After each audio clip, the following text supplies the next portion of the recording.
What's going on, family? My name is Brian Mills, and I'd like to welcome you back to the channel.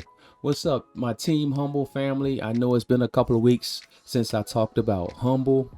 I've been so busy with work, putting in about 60, 70 hours a week, and I have a lot of other stocks and opportunities that I'm in, also in the crypto space. So I've been doing a lot, and with the little bit of free time I have.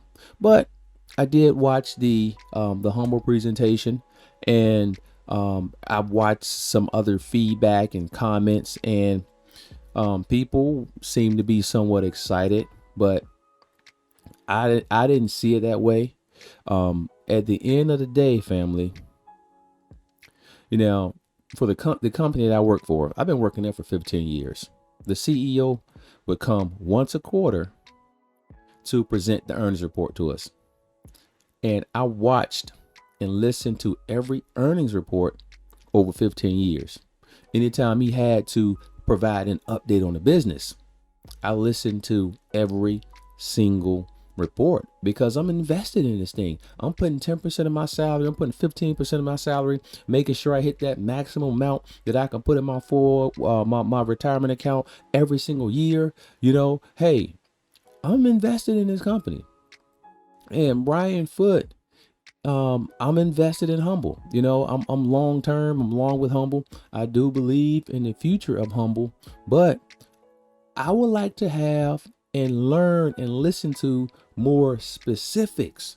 Right? I need specifics. Like Jerry Maguire said in the movie, "Show me the money." You know what I'm saying? Show me the money, and I need specifics, right? So, for example, Humble did purchase Tickery, right? Tickery generates $45 million a year annual income, right? And annual revenue.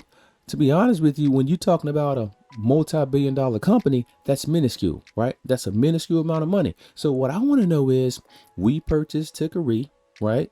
Now, our goal is to expand on Tickery's capabilities. We want to hopefully target the biggest competitors out there, Ticketmaster or Vivid Seats, right? Because they have X amount of market share. I want to know these things, right? And hopefully we can penetrate market share by X percentage per year or X percentage per quarter, right? So because I like specifics, I like goals, I like targets. You know what I'm saying? So, my job is, I'm in a position of management. I'm in a position of leadership, right? My area of my company, well, first of all, my company, man, the facility is almost like the size of multiple neighborhoods. In the area that I manage, we receive several $100 million worth of material. And so what I do is I manage infrastructure. So infrastructure is people, processes, and equipment.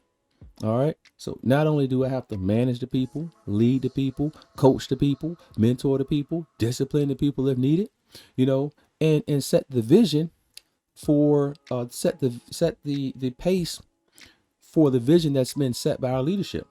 Infrastructure, right? So just in my department alone, the total amount of infrastructure is probably $1 billion. So there's a lot of robotic, mechanical, electrical, pneumatic equipment that's involved with what we do. When robots go down, who do we call? Cranes. It's just a lot going on with the business, and also processes. So I'm responsible for quality.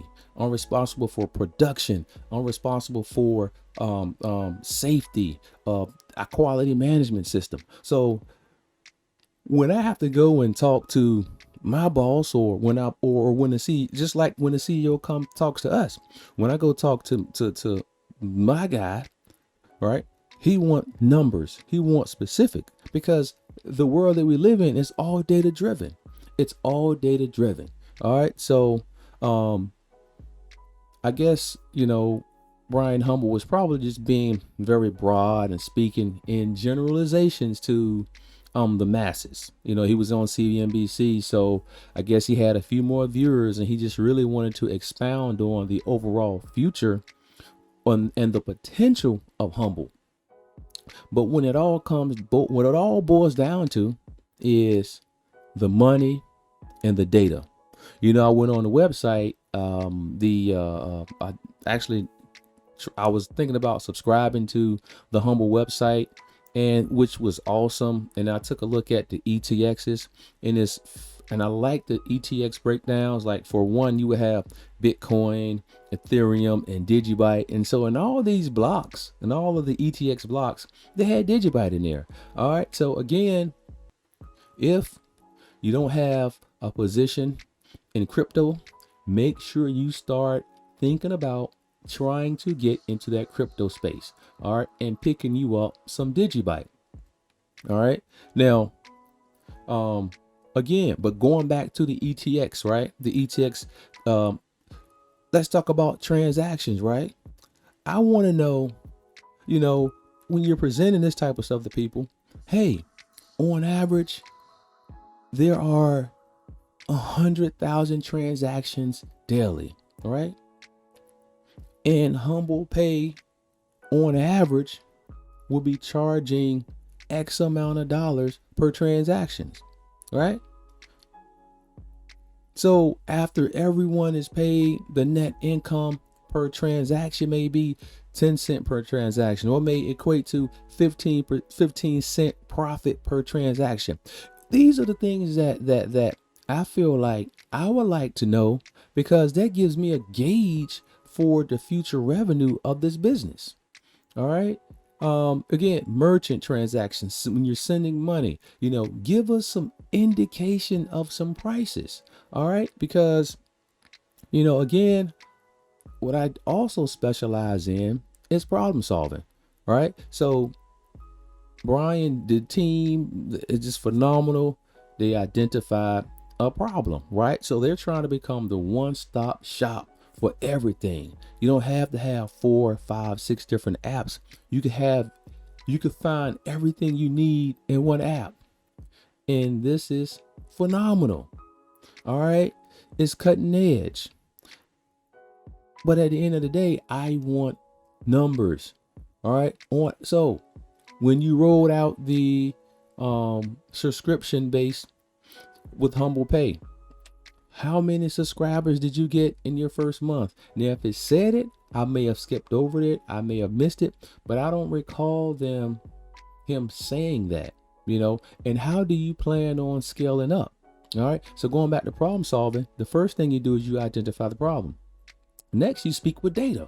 And that's what I'm talking about. I want to see the data, the raw data on, so next, after you have the data, then you can set clear goals and targets, right? So if you don't know, or you don't know what, you don't know who has the most the most market share when it comes to doing the things that Tickery does, and you can't speak on that, or you're not mentioning that, you can't really effectively beat them in that sector if you don't know what the market share is, right? And you don't know the areas or the parts of the country or the parts of the world where they have the strongest market share, right? So those are the things I like to focus on.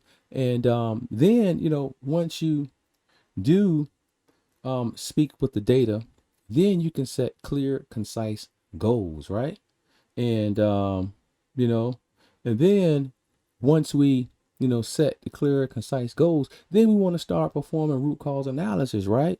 What are some of the things that could hinder us, or what are some of the things that can help enhance the opportunity of us achieving those goals, right? And so those are the things I like to listen for. I like numbers.